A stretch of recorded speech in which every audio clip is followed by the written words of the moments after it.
Simon & Schuster Audio presents Don't Forget Me, A Gripping Farewell to a Remarkable Father by Philomene Grandin, read by Heather Long.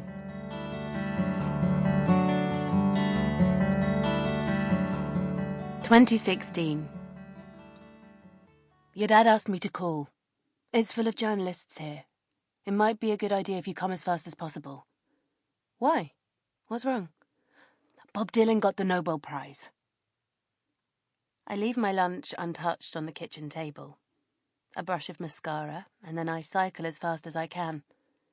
10 minutes later, I'm pedalling up his street. From a distance, I see a small queue forming outside the store. It's not a store, really, more a space where Papa arranges concerts 1 or 2 times a week or sits drinking coffee with his friends. I rip off my helmet before I reach the crest of the hill, park my bike outside the store. Peering through the window, I see Papa already flanked by 2 of his neighbours. Guardian angels.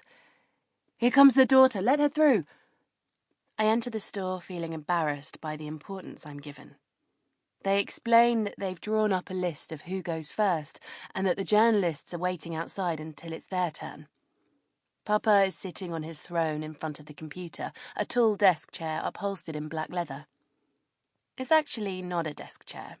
It's a barber's chair, one of those you can pump up and down with your foot, another present from his friends and acquaintances. On his head, he sports a sun hat, even though it's mid-October. Oblivious to the flashing cameras and the glare of television lights, he has a friendly greeting for everyone who enters. Reporter after reporter is granted an audience. They plant snares, trying to make him say something nasty about Dylan. But he sidesteps all their traps. He jokes, compares their cameras, loudly shouting in American English, "Which one of you has the biggest? Which one of you is the smartest?" His broad New York Jewish accent fills the room. I recognize his humour. I pass through to the small kitchenette at the back of the store, search for a glass among the litter of folk music magazines, compact discs, and papers cohabiting the shelf with kitchen utensils.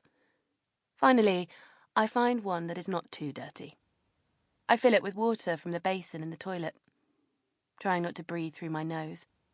Like the rest of the store, the walls of this tiny WC are covered with paintings and posters. Above the toilet is a framed note I scrawled as a teenager. "Gentlemen are requested to lift the toilet seat when peeing." A vintage 1980. Sample complete. Ready to continue?